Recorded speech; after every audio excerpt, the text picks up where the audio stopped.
En Radio Intereconomía, Pulso Geopolítico. Análisis sobre los nuevos desafíos mundiales. Presenta Rafa Jiménez. Bienvenidos a Pulso Geopolítico. Los dos grandes conflictos armados activos en este momento histórico, la guerra de Rusia en Ucrania y la guerra de Estados Unidos e Israel en Irán, están dejando de ser dos crisis paralelas para empezar a tocarse, a entrelazarse. Y el peligro es que lleguen a fusionarse, porque sería mucho más desafío de lo que es, que ya es bastante, cualquiera de los dos conflictos por separado. Lo que ha ocurrido en el Mar Caspio, los ataques de drones ucranianos contra buques que Kiev asegura transportan material militar iraní con destino a Rusia, y la respuesta de Teherán de que ese ataque no quedará sin respuesta, es la expresión más obvia, más visible de un proceso que parece llevar a cabo ya produciéndose desde hace meses. Los drones, sabemos que Rusia ha utilizado sistemáticamente para bombardear a los civiles en Ucrania. Los Shahed llegaron desde Irán, y al mismo tiempo Rusia está proporcionando a Irán datos de satélite e imágenes de reconocimiento que habrían permitido al régimen de los ayatolás identificar y atacar bases militares de Estados Unidos en Oriente Medio. Hay una cooperación activa entre los dos conflictos que ya no es solo indirecta, material o tecnológica, que es operativa y que sucede en tiempo real. Son dos conflictos que ya no solo coexisten, sino que se alimentan de alguna manera. Para Ucrania, los ataques del Caspio buscan cortar el suministro de armas que asesina a civiles ucranianos. Pero la misma acción ucraniana adquiere otra dimensión en el conflicto de Irán, porque convierte a Kiev en un actor activo en una guerra que Washington está librando en toda esa zona, en Oriente Medio. Zelensky lo sabe, y por eso, como quiere también, le interesa estratégicamente entrelazar ambos conflictos, subraya que Rusia usa los satélites para ayudar a Irán a matar soldados estadounidenses. Ucrania y Estados Unidos, es lo que intenta decir Zelensky, están en el mismo bando, y los dos teatros de operaciones son uno solo, indisoluble, inseparable. Es una estrategia obvia para intentar que apueste más Estados Unidos de lo que está haciendo ahora mismo por el bando ucraniano. Pero todo es muy complejo, puede terminar incluso en una celada, porque si los dos conflictos se toman como un único teatro de confrontación entre dos bloques, las reglas que han ido conteniendo en cierta medida, aunque pueda parecer frívolo, no lo es, la hostilidad de ambos enfrentamientos, pues no se aplicarían de la forma en la que se han aplicado hasta ahora. Líneas rojas que han evitado confrontación directa, por ejemplo, entre la OTAN y Rusia, el uso de ciertas armas, que se derriben aviones rusos sobre suelo ruso, y claro, el mantenimiento de la ambigüedad en torno al alcance del apoyo occidental, sí, pero no hasta las últimas consecuencias, la propia respuesta de Rusia con esa guerra híbrida, pero no con acciones más hostiles hacia quienes apoyan a Ucrania desde Europa Occidental. Y en el conflicto de Irán hay líneas similares que intentan que no se involucre directamente a Rusia o China, de manera que obligara a esos países a intervenir directamente. Pero claro, cuando dos conflictos empiezan a fusionar y no están claras las fronteras ni los límites, las líneas son mucho más difíciles de mantener, porque las acciones en un teatro, lo sabemos, si están unidos tienen consecuencias en el otro. El Caspio es un mar interior rodeado por 5 países, pero de ellos Irán y Rusia son los relevantes en este contexto. Ha funcionado como arteria logística fundamental en la relación entre Moscú y Teherán, y su importancia estratégica ha sido todavía mayor con los bloqueos del Golfo y del Estrecho de Hormuz a cargo de Irán. De tal manera que cuando Ucrania lanza drones de largo alcance contra buques en este mar, lo que hace es proyectar su capacidad ofensiva hacia el centro mismo del corredor que sostiene la alianza entre sus dos adversarios principales y que une, que articula la relación de estos dos conflictos. Un movimiento que sin duda parece tácticamente brillante, pero quizá estratégicamente es arriesgado y puede ser por lo menos poco seguro. Porque ¿qué pasará si Irán decide responder directamente a Ucrania?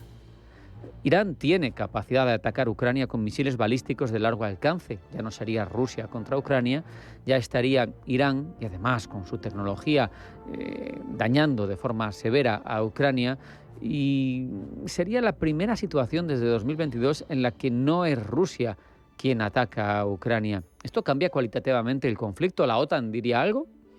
¿Podría activarse la alianza entre Irán, Rusia, Corea del Norte, los apoyos de China de fondo, que sabemos han sido sutiles, han sido indirectos? Pero ¿por qué no podrían pasar a ser directos en este caso si escala el conflicto? Es evidente que el escenario de fusión entre ambos conflictos no es inevitable y, sobre todo, no es deseable. China tiene relaciones de cooperación tanto con Irán como con Rusia y no quiere un conflicto militar directo. Tiene razones Pekín para presionar por la moderación en ambos teatros. El propio Trump está tratando de mantener los conflictos en compartimentos estancos, separados. No le interesa a Estados Unidos que se contamine en un gran conflicto. Y qué decir si escalara la situación en torno a Taiwán, donde hemos visto hace nada ejercicios con fuego real y con misiles balísticos en la zona. Entonces sería una verdadera pesadilla. Pero la historia de las guerras sugiere que los actores con incentivos para la moderación normalmente no son los que triunfan cuando hay una dinámica acumulativa de escalada. Conflictos que parecían paralelos están empezando a converger en un claro desfase entre los hechos de guerra y la capacidad de los políticos y los diplomáticos de contenerlos. Lo que estamos viendo en el Mar Caspio es la prueba a la que se somete a un sistema internacional al que le empiezan a tirar las costuras. Y todo, además, en un momento de retirada de los organismos multilaterales y de fracaso ahora mismo en la aplicación del derecho internacional. Esperemos que esas costuras aguanten y no se rompan, por el bien de todos. Hacemos un alto en el camino a la vuelta de información geopolítica que elabora Blanca del Tronco. No se vayan, sigue Pulso Geopolítico.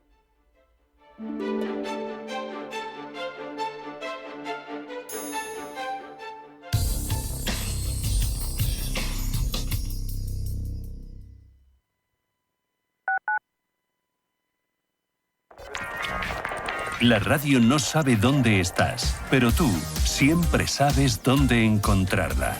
La radio es auténtica. Intereconomía. En Grupos Eneas ayudamos a promotores inmobiliarios con problemas de financiación. Buscamos soluciones reales y adaptadas para cada proyecto. Llama al 91 639 0347 o entra en seneas.com. Gracias, Grupos Eneas. Hay ganas de rock y poesía, de Patti Smith. Hay ganas de viajar, del paraíso de los elefantes. Hay ganas de Kandinsky, de pintar la música. Hay ganas de agitar la moda, de Vivienne Westwood. Series, documentales, podcast, conciertos y mucho más en la plataforma gratuita Caixa Forum Plus. Historias que transforman. Caixa Forum Plus. Fundación La Caixa. En Zoo Aquarium Madrid hay una nueva razón para emocionarse. Ven a conocer a Sela, nuestra cría de orangután, y descubre todo lo que hemos preparado para celebrar su llegada. Una visita llena de naturaleza, emoción y conservación. Consigue el mejor precio comprando tu entrada online. Este jueves, todos a las ventas. Corrida de toros nocturna a las 9 de la noche. Gran final de la Copa Chenel con los toros de El Capea. Compra ya tus entradas en las-ventas.com. Toda la actualidad, información y análisis en tiempo real sobre banca, empresas, finanzas personales, bolsa, gestoras y fondos de inversión en intereconomía.com. Con la opinión de los mejores expertos del mundo económico, empresarial y bursátil. Toda la programación en directo y con la posibilidad de escuchar en cualquier instante los mejores momentos de la emisora española líder en información económica. Sigue bien informado en intereconomía.com.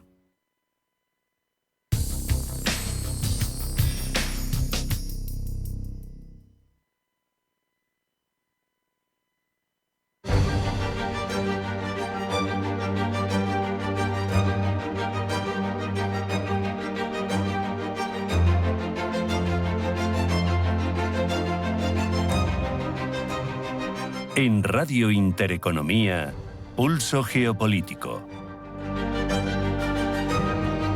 Vamos ya con la información geopolítica que elabora Blanca del Tronco. Blanca, bienvenida, buenas tardes. Buenas tardes. Comenzamos con Trump, quien recibe en la Casa Blanca a Netanyahu. Reunión en medio de una nueva pausa en el conflicto con Irán, pero con el fuerte agravamiento de la situación en Cisjordania por la renovada presión de los colonos y el ejército de Israel sobre los palestinos. Trump está tremendamente activo. Recibe también en la Casa Blanca a Zelensky. Con el abordar a las sanciones pendientes a Moscú y el plan de paz enterrado, Zelensky acudirá además al funeral del senador Lindsey Graham.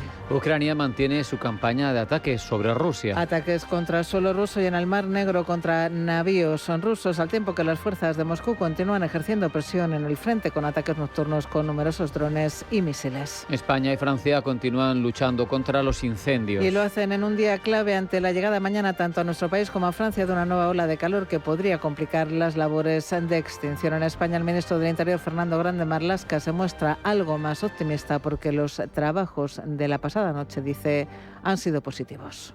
Ha sido un trabajo muy importante y con un resultado razonablemente positivo, con lo cual hoy podemos estar un poco más tranquilos, sobre todo ante las condiciones climatológicas que vamos a enfrentar en las próximas horas. Keiko Fujimori jura hoy su cargo como presidenta de Perú. En una ceremonia en el Parlamento y con la asistencia de presidentes y líderes de diversos países de Hispanoamérica, incluido el rey Felipe VI, la presidenta electa de Perú, Keiko Fujimori, inicia hoy su mandato de 5 años, lo que supone el regreso del fujimorismo al gobierno después de casi 26 años. Un terremoto de magnitud 7,1 ha sacudido Japón y ha activado la alerta de tsunami. El epicentro del seísmo se encuentra frente a la isla de Kyushu, con un hipocentro situado en una profundidad de 10 kilómetros. Tras el terremoto, del que no se han reportado víctimas o daños materiales, la Autoridad de Regulación Nuclear ha asegurado que no se han detectado anomalías en las centrales nucleares.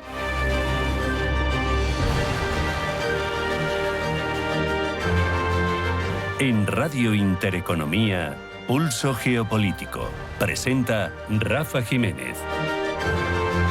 Y ahora, sin más dilación, Blanca, profundizamos en esta información. Donald Trump y Benjamín Netanyahu se reúnen hoy cara a cara por primera vez desde que a finales de febrero lanzaran juntos la guerra contra Irán. El encuentro llega en un momento especialmente delicado. La cita está marcada por las diferencias sobre la venta de aviones de combate F-35 a Turquía y por el futuro del conflicto con Teherán, y se produce apenas días después de que Washington reanudara los ataques contra la República Islámica tras el fracaso de la tregua pactada en abril. Gemma González.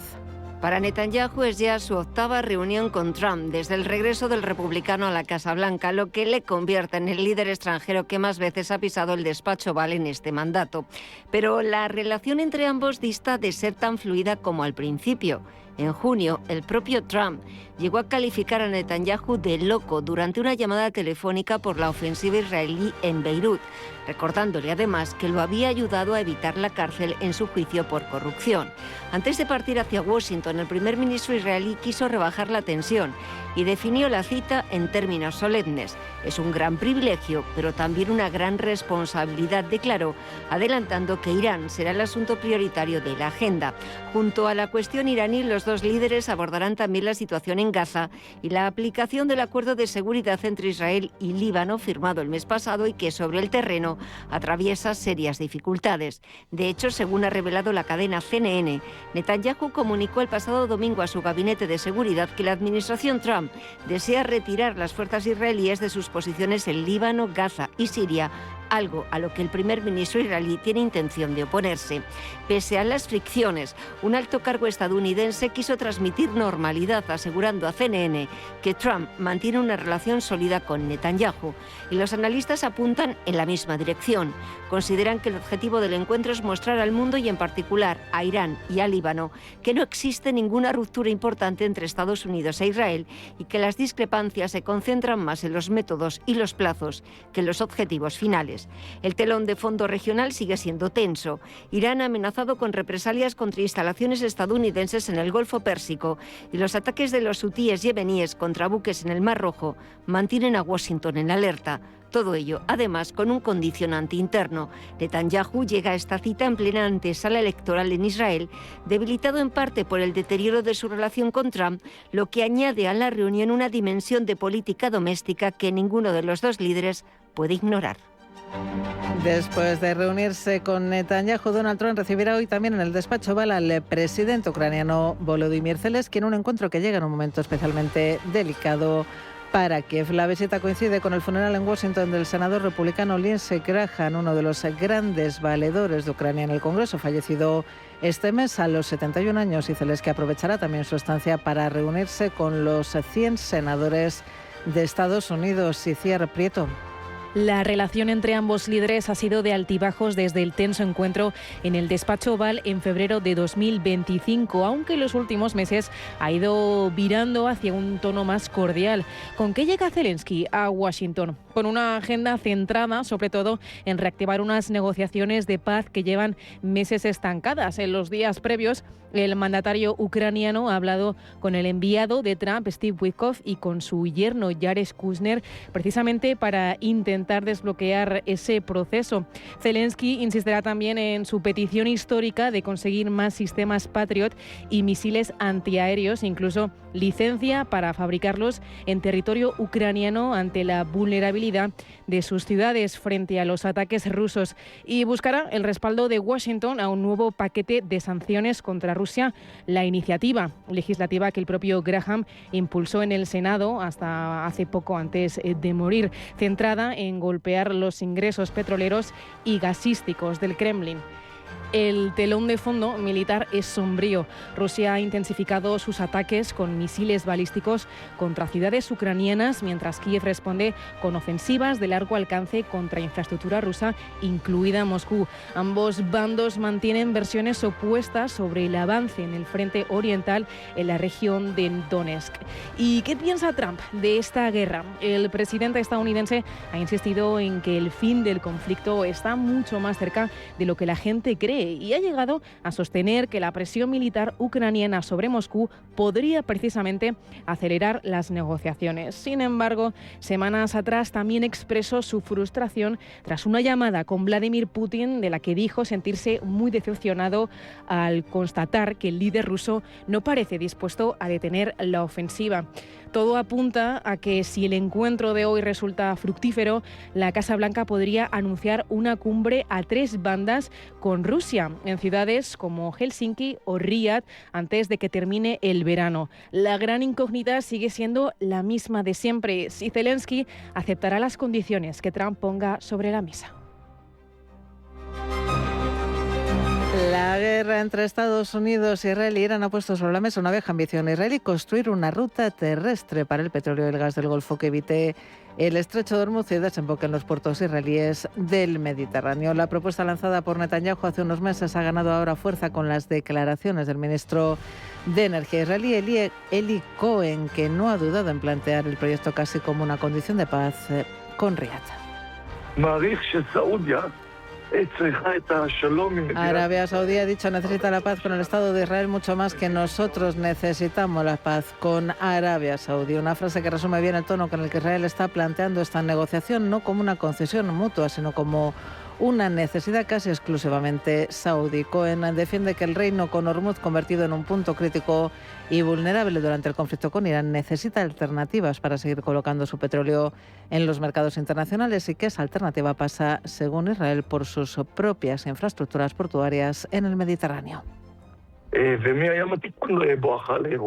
Si miras el mapa verás que se puede tender infraestructura terrestre desde los países del Golfo hasta el Mediterráneo, y desde el Mediterráneo puede fluir hacia Europa. Esto representa un interés muy grande para los saudíes, porque los saudíes, dice Cohen, entienden que el petróleo es su principal fuente de ingresos. La última guerra muestra que no solo necesitas una fuente de energía, sino también, dice el ministro de Energía israelí, una ruta para exportarla. El argumento de Cohen conecta directamente con lo que ha dejado esta guerra. Arabia Saudí ya tuvo que recurrir a su oleoducto, esto es el Petroline, para desviar parte de sus exportaciones hacia el Mar Rojo cuando Hormuz quedó bloqueado. Un oleoducto israelí hacia el Mediterráneo iría un paso más allá, abriendo además la puerta a que ese crudo y ese gas lleguen directamente a Europa. Pero el plan choca de momento con varios obstáculos de fondo. Riad no ha respaldado públicamente la propuesta, y la normalización de relaciones con Israel, el paso previo casi imprescindible para un proyecto de este calibre, sigue bloqueado mientras continúe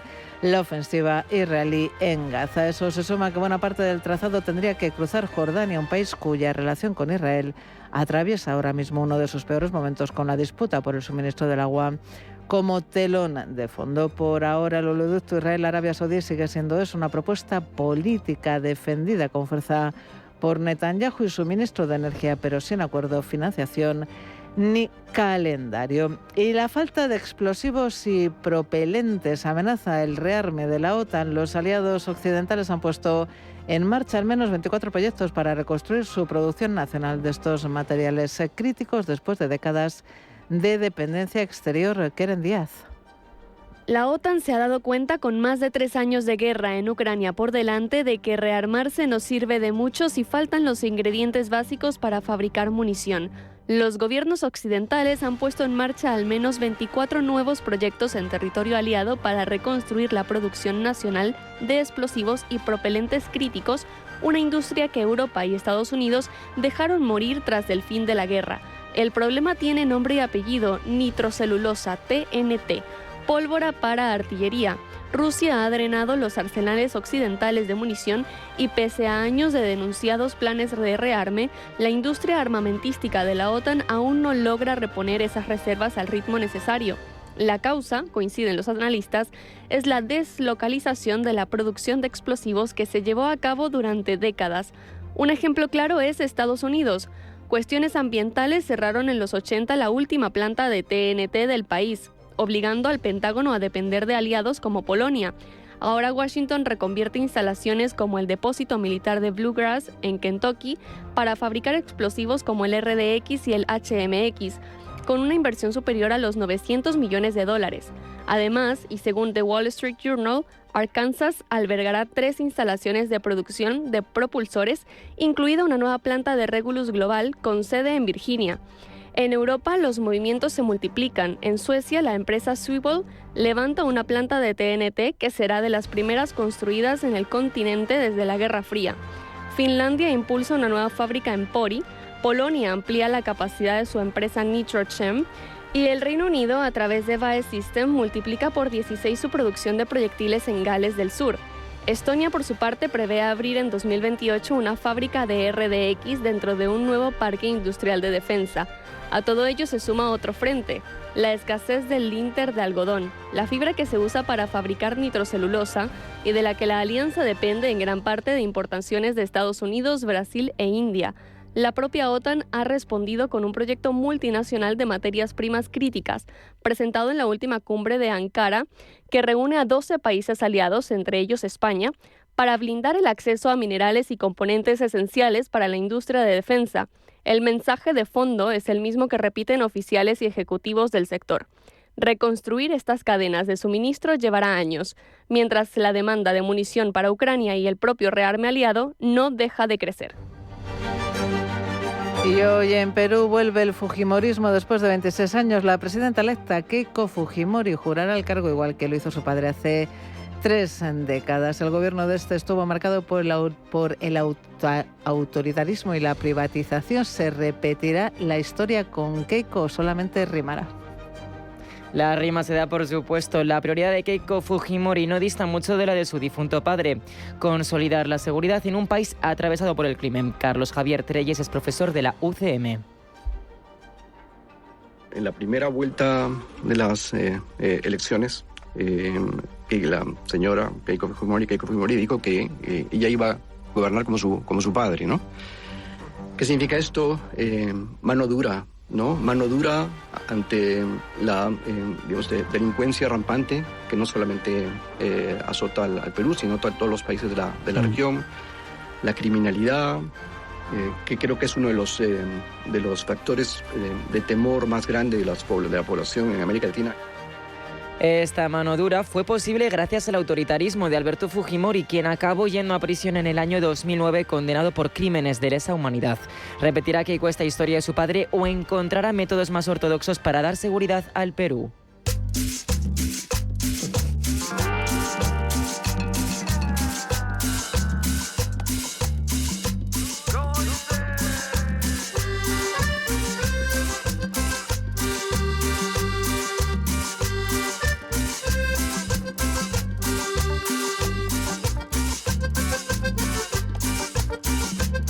En el año 1990, Alberto Fujimori, un académico y rector universitario sin experiencia política, ganó las elecciones frente al escritor peruano Mario Vargas Llosa.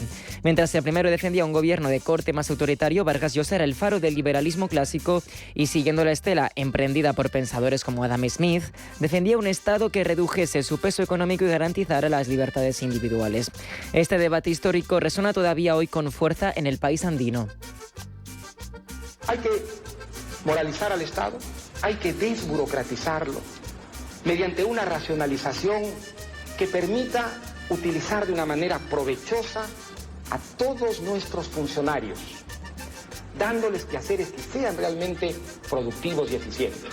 Pero sobre todo, tenemos que convertir al Estado peruano en un Estado eficiente, privatizando el sector público. Ante este discurso, Vargas Llosa fue visto como un reformista peligroso que amenazaba con sucumbir al país en un shock.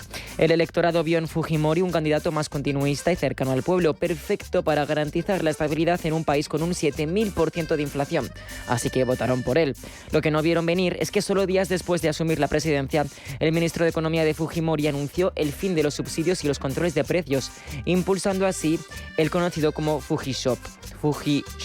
Con un gran tesón anunció el ministro de Economía de Fujimori los efectos de sus políticas en los precios. A pesar de arrojar inicialmente a millones de peruanos a la pobreza, la estrategia buscó un sinceramiento forzoso del mercado para frenar la hiperinflación a medio plazo mediante 3 pilares. Se detuvo la impresión de billetes, se liberó el tipo de cambio eliminando el dólar subsidiado y se abrieron las importaciones para estabilizar los precios con competencia extranjera.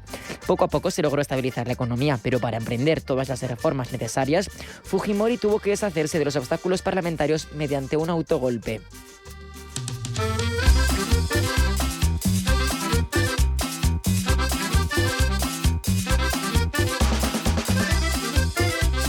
Esta fue la señal de identidad de su gobierno, un autoritarismo que veía en la vía democrática un freno a sus reformas económicas y sus hazañas en materia de seguridad.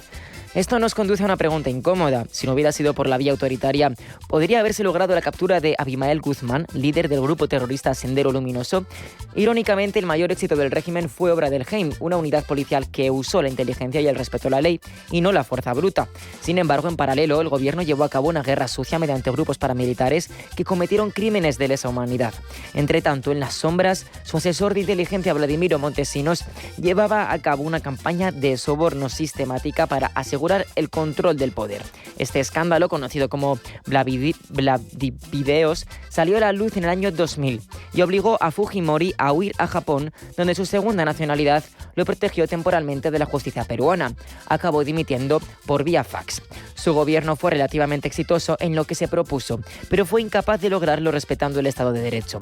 Ahora su hija se enfrenta a ese mismo dilema. Eso sí, Keiko afronta retos distintos. En lugar de hiperinflación, hay una crisis institucional profunda. En lugar de terrorismo, abunda el crimen organizado. Ante realidades distintas pero comparables, se repite una misma palabra: orden. Ese es el lema de la campaña de este año. Lo que se necesita es un gobierno que recupere el orden. Los primeros nombres de su gabinete avanzan algunas claves. Luis Galarreta, figura histórica del fujimorismo, será primer ministro. Elmer Cuba, economista identificado con la estabilidad macroeconómica y el impulso a la inversión, será ministro de Economía. Y Carlos Espa asumirá la cartera de Exteriores con un perfil que anticipa un acercamiento diplomático a Estados Unidos.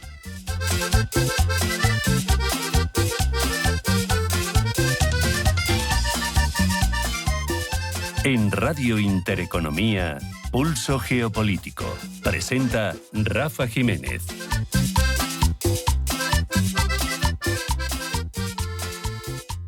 Hay nóminas que solo pagan facturas, pero la tuya te va a regalar el abono y la camiseta oficial del Real Valladolid. Tu esfuerzo vale mucho, por eso en Caja Rural de Zamora te damos el premio que mereces. Trae ya tu nómina y apoya tu pasión. Caja Rural de Zamora, tuya, de todos. ¿Tienes un evento y se te ha olvidado el merchandising? Tranquilo. En MK Promo te resolvemos el susto. Fabricamos y personalizamos productos promocionales para empresas, campañas, ferias y eventos. Y lo hacemos en España, desde nuestros talleres propios. MK Promo. Merchandising corporativo hecho aquí. Rápido y bien. Entra en mkpromo.es o escribe a comercial@mkpromo.es. Descubren células madre. Arranca 1995. Llega la inteligencia artificial. La sociedad avanza y la publicidad con ella. Por eso en Autocontrol, anunciantes, agencias y medios, llevamos más de 30 años evolucionando para seguir cuidando de que la publicidad que recibes sea leal, legal, honesta y veraz. Autocontrol, por una publicidad responsable. Antes de que amanezca te acompaña, escucha y ameniza las mañanas en Radio Intereconomía. Antes de que amanezca, con Guillermo Sancho Muela. De martes a viernes, de 6 a 7 de la mañana, en Radio Intereconomía.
Durante siglos, el Mediterráneo fue el centro del mundo conocido y fue el centro, por tanto, de la geopolítica.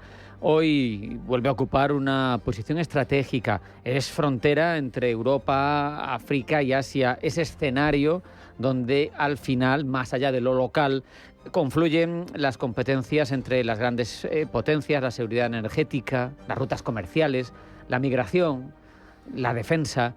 Pero claro, uno analiza la evolución de lo que ha sido este Mare Nostrum, el trato que se le ha dado, por ejemplo, desde la Unión Europea, y se pregunta, ¿está preparado Occidente para afrontar esta nueva realidad? Para ello, para analizarlo, nada mejor que una voz autorizada como la de Carlos Echeverría, profesor de Relaciones Internacionales de la UNED y del Instituto General Gutiérrez Mellado. Carlos, un placer tenerte de nuevo por aquí. Buenas tardes. Un placer para mí también. Muy buenas tardes. El Mediterráneo, a pesar de que el hecho de que es frontera sur de Europa para ti es capital, está volviendo a ser un espacio geopolítico de primer orden en el siglo XXI, aunque el eje Asia-Pacífico sea el que manda. ¿Por qué? ¿Por qué sucede esto? Porque cuando estaban los romanos estaba muy claro, ¿no? Pero ahora, ¿por qué pasa? Bueno, pues porque sigue siendo ese lugar de paso y ese lugar de encuentro. Y cuando hablamos de encuentro puede ser en positivo o en negativo.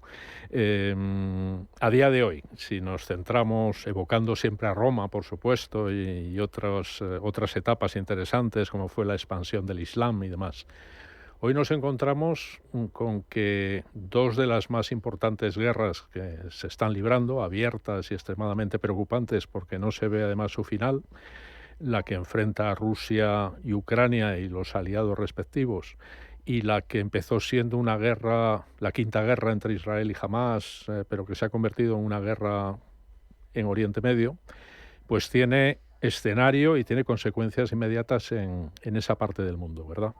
Es decir, que para esas grandes potencias que compiten en el escenario actual, que lo definimos como el de la competición geopolítica entre las grandes potencias, pues buena parte de ellas, incluida la lejana China, pero no tan lejana, están muy presentes, muy implicadas, muy interesadas en, digamos que, ganar posiciones en ese escenario. Evocando a Europa, como has hecho tú, pues obviamente la vecindad norte de ese sur es europea, pero no solo de países sueltos, que fueron grandes potencias como España en su día, sino de esa Unión Europea, que es una organización supranacional y que se asomó al Mediterráneo, recordémoslo, a mediados de los 90, en un momento en el que aún cabía la esperanza, en el que también el proceso de paz para Oriente Medio seguía abierto. Ambas iniciativas arrancaron en España y es bueno que presumamos de ello.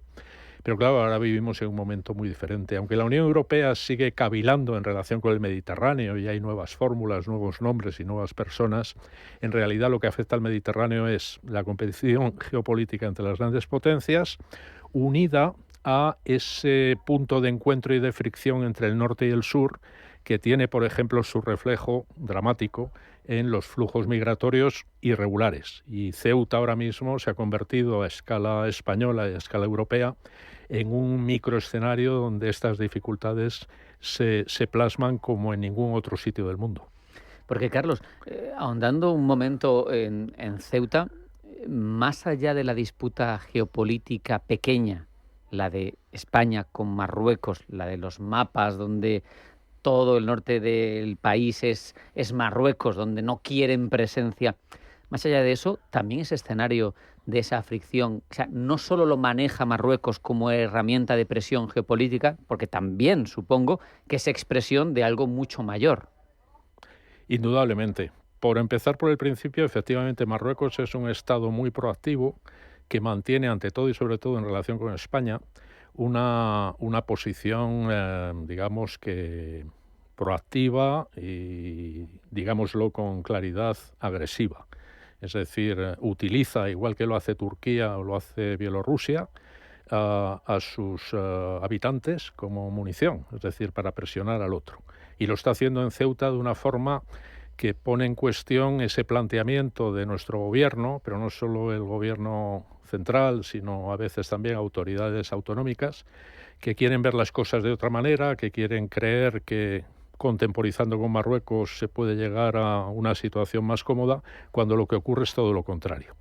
Marruecos, por otro lado, mantiene un dilema de seguridad brutal con Argelia, es decir, son dos países que muchas veces parece que están a punto de volver a las armas, porque ya se enfrentaron en 2 ocasiones, y esa es otra de las cuestiones que divide al sur y que divide también al sur y al norte. ¿Por qué digo esto? Porque un dilema de seguridad a las puertas de casa pues pone, por ejemplo, a España, pero también a otros países, la Unión Europea y a la Unión Europea, en una posición complicada.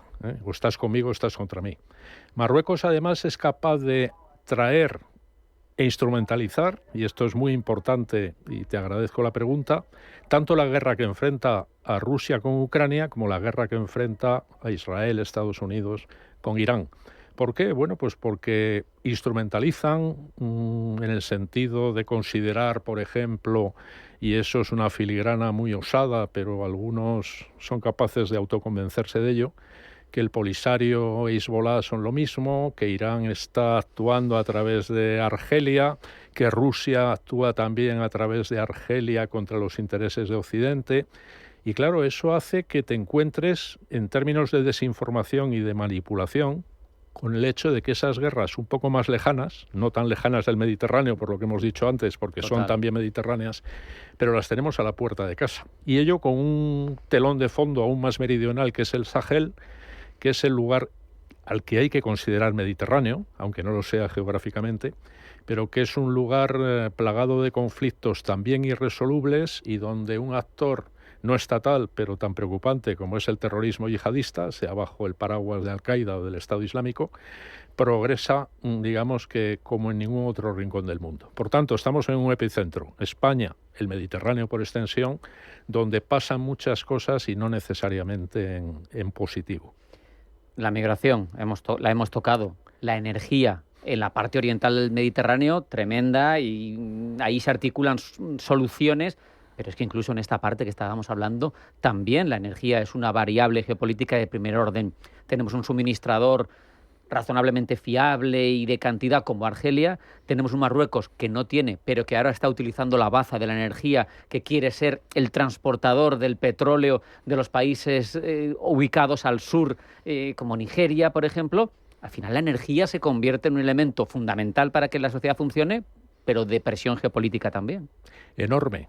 Y además, de nuevo, tenemos que interrelacionar lo que acabas de plantear con las guerras en marcha. Es decir, con el hecho de que de pronto nos hemos dado cuenta que el gas y el petróleo rusos, que eran seguros y accesibles, pero en las circunstancias actuales ya tienen que dejar de serlo. La Comisión Europea ya ha puesto esa fecha, ¿verdad?, del año que viene para que dejemos de consumir, porque consumimos, España consume y otros países, petróleo y gas ruso, pues estamos ante una disyuntiva en la que hay que buscar nuevos suministradores.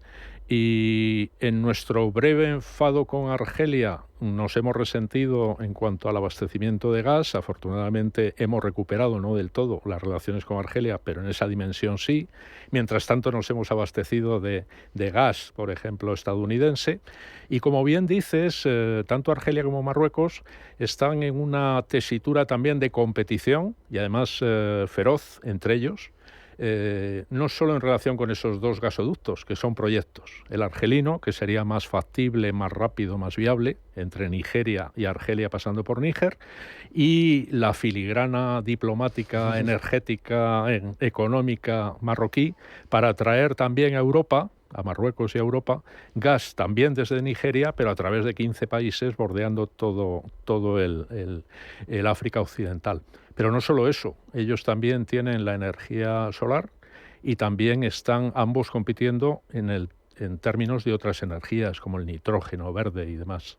Así que estamos en ese escenario en el que la guerra cierra Hormuz y cierra, en términos geopolíticos y geoestratégicos, los gasoductos y los oleoductos rusos, para Europa, pero también para otras latitudes del mundo, de nuevo Mediterráneo Occidental, de nuevo Magreb, de nuevo Argelia y ahora Marruecos, reposicionándose o posicionándose en relación con la energía dentro de esa competición geopolítica. Si tocamos la parte oriental, sabemos que también hay alternativas que intentan bordear los bloqueos y la demoníaca situación que se ha generado en torno a Hormuz, en torno a Bab el-Mandeb.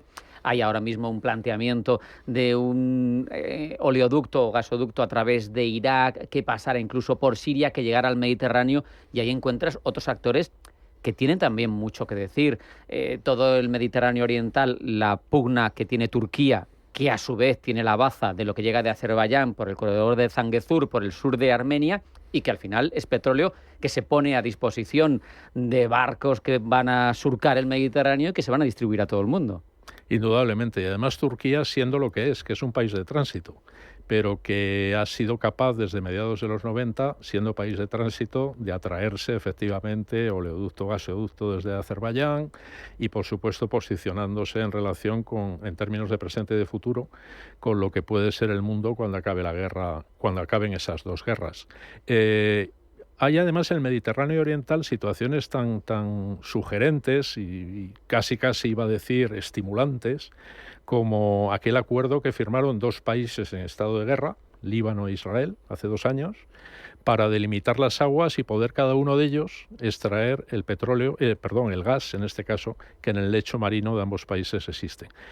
Ese es un escenario, ¿qué quiero decir con ello? Lo que tú y yo sabemos muy bien. De pragmatismo hasta el extremo, exactamente, ¿no? La geopolítica da muchas sorpresas, a veces incluso alguna sorpresa agradable, pero claro, sin perder de vista el telón de fondo. Es decir, luego con la cuarta guerra entre Israel y Hamás, al día siguiente ya era la cuarta guerra entre Israel y Hamás más Hezbollah. No más Líbano, sino más Hezbollah. Y estamos viendo cómo Trump consigue que negocien Líbano, no Hezbollah, e Israel, pero las dificultades de fondo son enormes. Pero quiero decir que hay, en torno a la energía y no solo, posibilidades de seguir adelante. Pero efectivamente la energía en esa parte del Mediterráneo oriental está generando y va a generar muchas tensiones. Y el que de nuevo se asomen los hutíes, que parecían desaparecidos de la escena, pero no lo estaban, para bloquear Bab el-Mandeb y, por tanto, para hacer que Arabia Saudí, que había buscado una salida relativamente elegante al cierre de Hormuz a través de ese oleoducto que atraviesa la península, que atraviesa Arabia Saudí, que llega a Yambu y demás, pues nos damos cuenta que estas guerras irresolubles van a seguir teniendo unas consecuencias tremendas en términos geopolíticos, en términos geoeconómicos, y ahí la población, la opinión pública, como nunca antes, se está dando cuenta de la importancia de estos conflictos, es decir, de que lo ideal sería desactivarlos, que es claro que son muy difíciles de desactivar, pero que sus consecuencias, que en otro tiempo no hemos vivido tan en directo, las estamos viviendo y las vamos a vivir en los próximos años, salvo que el escenario cambie. Hay tangencialmente relación con nuestro Mediterráneo, el que estamos tratando hoy, pero yo creo que también influye. Es que me has recordado una reflexión que hacía al comienzo del programa sobre el peligro, al mencionar los conflictos abiertos, de que se terminen fusionando no ya el conflicto de Israel y el de Ucrania, que están cercanos, sino el de Irán, porque los últimos ataques de Ucrania con drones a barcos iraníes en el mar Caspio y la capacidad de respuesta que la tiene, no sé si le conviene, de Irán con misiles balísticos de largo alcance sobre Ucrania, amén de otra serie de relaciones que hay entre los dos conflictos, yo digo, si se fusionan, las consecuencias cruzadas son todavía mayores. Indudablemente. Y solapamientos los hay. Es decir, Claro. porque no olvidemos que Irán, pues debemos cuando menos presentarlo pues como un aliado de Proveedor Rusia, de los Shahed. Efectivamente, que no es poco, porque claro, estamos hablando además de drones que se están utilizando también en el Sahel, donde Rusia y Ucrania friccionan entre ellos, donde Irán también fricciona porque también está presente en ese escenario. Es decir, que podemos hablar de que se expandan o se interconecten de forma aún más preocupante los conflictos. Por supuesto que sí, porque son actores, no olvidemos, las grandes potencias, las de toda la vida, ya sabemos cuáles son, pero luego hay una serie de potencias regionales con ambición, y ahí está Turquía, ahí está Marruecos, hay una serie de países y por supuesto Irán. Irán es una potencia regional, indudablemente. Cuando nos damos cuenta y sobre todo el presidente Trump, de cuán difícil es doblegar, si es que lo consigue, que hay dudas, que pueda finalmente doblegar a ese país, pues estamos hablando efectivamente de escaladas, de interrelación entre las tecnologías, entre las dinámicas diplomáticas, y eso nos lleva además mucho más lejos. Aún no hemos citado a China en toda la conversación. Porque está siempre de fondo. Claro, porque es tan habilidosa que parece pasar desapercibida, pero cada vez pasa menos desapercibida. Y no olvidemos que Corea del Norte, que es un país que gestiona en buena medida hasta ahora en términos de no de desactivar al actor norcoreano, porque el actor norcoreano también está implicado en la guerra entre Rusia y Ucrania. Ahora se está hablando de que puedan ir, si ya fueron en su día 10.000 soldados norcoreanos a apoyar a los rusos contra los ucranianos, ahora se está hablando que de igual entre 20.000 y 30.000 están ya preparados o quizás incluso en camino, ¿no? Pero claro, Corea del Norte ante todo y sobre todo es misiles, es tecnología y es un poder nuclear militar. Con lo cual, China, que tiene ambiciones en Oriente Medio, que quiere evitar que Estados Unidos, a través de Corea del Sur, se meta en Corea del Norte, Rusia, que algunos hablan de que se va a convertir, si no lo es ya, en vasallo de China, India, que está en medio entre China y Rusia y no quiere que Rusia en ningún momento implosione, porque entonces China será más fuerte. Y China está también en el Sahel, está en África. Y también la competición, pero tienen esa habilidad de pasar desapercibidos. Y para los que analizamos la geopolítica, nos vemos obligados, y lo estamos haciendo en nuestra conversación, aunque sea tarde en la conversación, pero que no nos olvidemos que China también está ahí y no, como algunos creen, nada más que en términos de diálogo, de comercio y de, según Confucio, ¿verdad?, de apaciguamiento. China es cada vez un actor más proactivo y más peligroso. Claro, tú piensas en China respecto del Mediterráneo extendido, si me permites, y ves Tangermet, que es una apuesta potentísima, ves las visitas de Xi Jinping a Canarias, que se han repetido, efectivamente, y ves el puerto del Pireo, y dices, no terminas por saber si es esa diplomacia económica, si es esa extensión de yo me meto en los asuntos de los demás, pero la economía que no me la toques, o hay algo de fondo que no es fácilmente identificable, pero que también habla de dominio geopolítico. Indudablemente, hay un esfuerzo de dominio geopolítico que, volviendo, si me permites, a casa, porque arrancamos con el Mediterráneo, nos fuimos a Ceuta, ¿verdad? Bueno, Ceuta, Tangermet no solo ha eclipsado el puerto de Ceuta, sino que también eclipsa el puerto de Algeciras, donde también son palabras están los chinos. mayores. Exactamente. Pero Nador West, que es el puerto que ahora asoma en la parte más oriental de Marruecos, eclipsa el puerto de Melilla.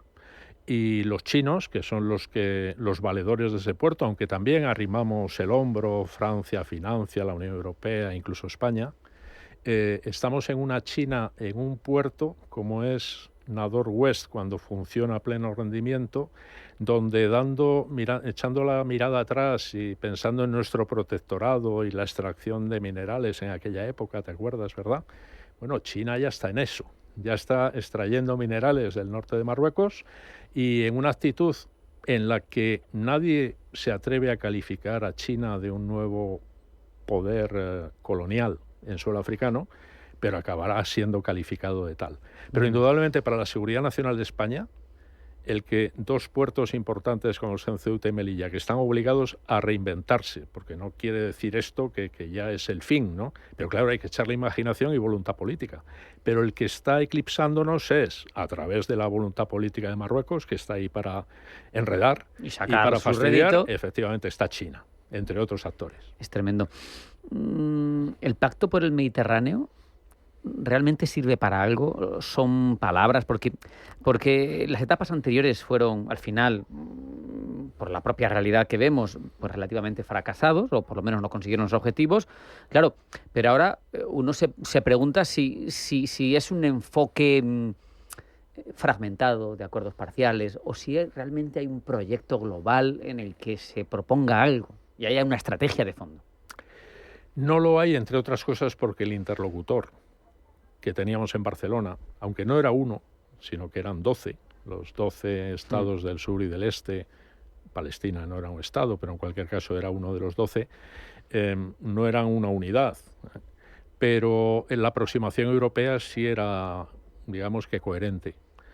Luego, cuando llega la Unión para el Mediterráneo a fines de los 2000, se constata, por un lado, que el sur ha mutado a peor, es decir, que las divisiones que ya existían en los 90 se han agudizado y que los del norte, que además eran muchos más, tenían prioridades diferenciadas. En 2004, cuando entran 10 estados nuevos en la Unión Europea, ya sabemos que 8 de ellos, los otros 2 eran mediterráneos, pero eran Chipre, con un conflicto no resuelto, y Malta, 2 islitas. Los otros eran pecos. Y esos tenían y siguen teniendo la fijación en el este, como es lógico, ¿no? Claro. Ahora, en el sur, ¿qué pasa ahora? Efectivamente, después de la Unión para el Mediterráneo, que ya era una invitación a proyectos y a fórmulas imaginativas, pero sin tener esa dinamización geopolítica, ahora el Pacto para el Mediterráneo es aún más débil. Es decir, claro, es un apaño en el que es una forma de mantener algo a lo que no hay que renunciar, que ojalá se pueda sacar algún partido de ello, pero claro, no olvidemos que el escenario que hay ahora en el Mediterráneo está afectado y está manchado por esas 2 guerras de las que estamos hablando continuamente y que no podemos obviar. Así que bueno, que la Unión Europea, que se tiene que reinventar, fortalecer, hacer una y hacer un polo, que no un poder, pero hacer algo más coherente, pues también tendrá que hacerlo en el Mediterráneo. Pero desde luego las circunstancias no son ni dentro ni en el contexto regional las más favorables para ello. Da intuitivamente la sensación de que un bloque económico de 20 billones, que es la segunda economía mundial, paralelo con la China, que tiene 500 millones de personas, tendría que tener más capacidad de actuación internacional. En Gaza, la Unión Europea, nada. Me remonto, en Libia, que se montó la que se montó y lo que tenemos es un Estado fallido con todo lo que hay y está ahí, o sea, te puede preocupar porque está ahí, pero no hemos tenido capacidad, no tenemos nada que poner sobre la mesa más allá de una supuesta autoritas, una supuesta defensa de derechos y una autoridad moral y mucha capacidad legislativa, pero... Sí, efectivamente, ahí estamos en buena medida desarmados en relación con lo que funciona en términos de las herramientas o de las armas, entre comillas, que se usan. No olvidemos que el mundo al que estamos asistiendo es uno en el que las grandes potencias que van emergiendo y van compitiendo con Occidente, ese término con mayúscula, no solo con Estados Unidos, son potencias autoritarias, China totalitaria. Es algo que es cómodo para muchos países del mundo, para muchos gobernantes del mundo. Los valores deben de seguir pesando. Ante todo y sobre todo tienen que pesar en casa. Claro. Y no es egoísmo, es una aproximación pragmática en términos de presente y el futuro de nuestros hijos. Es decir, Occidente, léase en este caso la Unión Europea, tiene que mantener, preservar todo lo posible de lo que se ha conseguido a lo largo de tanto tiempo. Y el mundo que nos rodea está efectivamente sometido a nuevas reglas y a nuevas dinámicas. También se puede ver esto con fatalismo, pero no nos podemos permitir el fatalismo. Es un momento en el que precisamente esa confusión y esa multiplicidad de actores y esas dinámicas que parece que son negativas per se e irresolubles, requieren de liderazgo, tanto nacional, Estados miembros, España, empezando por casa, como de la Unión Europea también. Ahora, es verdad que es una Unión Europea de 27, que eran 28 menos 1, y eso tampoco lo olvidemos, nos ha tocado en la línea de flotación, pero que en cualquier caso son 27 a los que muchas veces es muy difícil ponerles de acuerdo para determinados asuntos, generalmente si son asuntos delicados, ¿verdad? Total.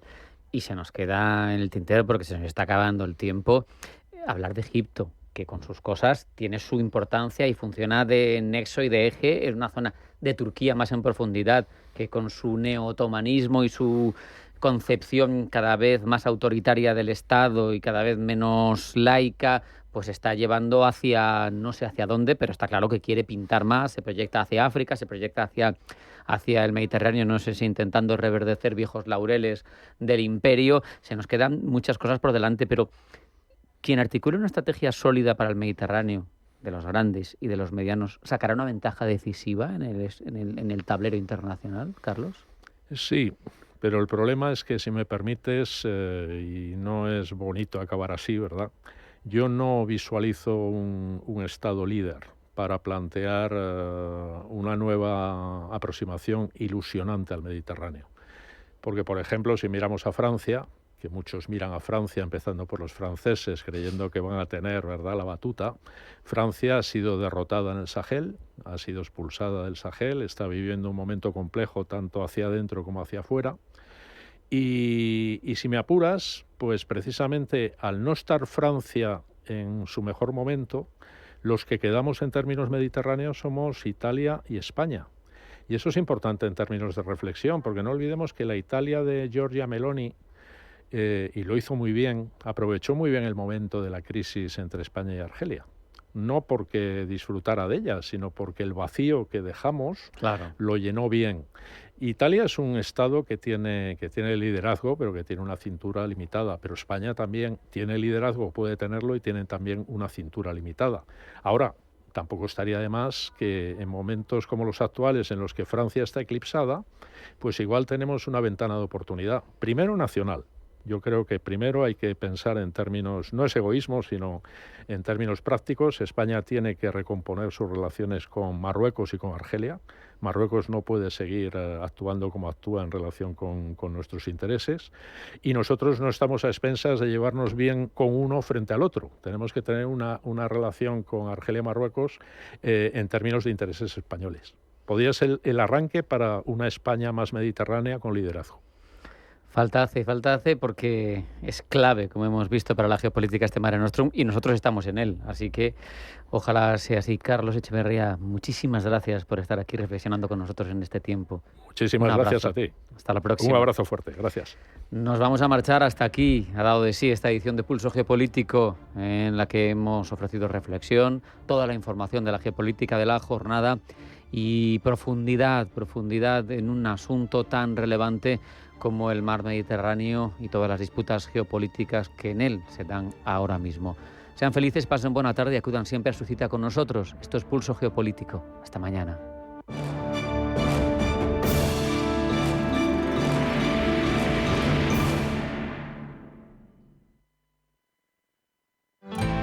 En intereconomía.com te enseñamos a invertir con análisis técnico, análisis fundamental, ETFs y fondos de inversión. Descubre el nuevo curso online para inversores activos que aprenderán a invertir a corto, medio y largo plazo en bolsa. Una formación diseñada para que los inversores particulares perfeccionen sus estrategias y mejoren sus conocimientos financieros. Infórmate y apúntate en intereconomía.com. Fuego. Para evitarlo, necesitamos tu ayuda. En tu trabajo, toma medidas preventivas. Disfruta del entorno de manera responsable y siempre consulta el índice de riesgo de incendio. Grábatelo, pero no a fuego. Entre todos, podemos evitarlo. Gobierno de Aragón. ¿Qué tipo de piel tienes? ¿Te la cuidas? ¿Te proteges del sol? ¿Se te cae el pelo o se te hinchan las piernas? ¿Qué perfume puedes regalar? Deja de buscar en internet respuestas confusas, porque ahora en Belleza Capital estarás enterado de todo esto y mucho más. Los sábados de 11 a 12 de la mañana en Radio Intereconomía con Katia Rocha. La radio no sabe dónde estás, pero tú siempre sabes dónde encontrarla. La radio es auténtica. Intereconomía. Geopolítica, mercados, bancos centrales. Los temas más candentes que impactan en la economía mundial están en Visión Global. Cada tarde de lunes a viernes a las 7 con Marta Isern. Visión Global. Marcamos la diferencia. Radio Intereconomía. Radio Intereconomía es la radio económica de referencia.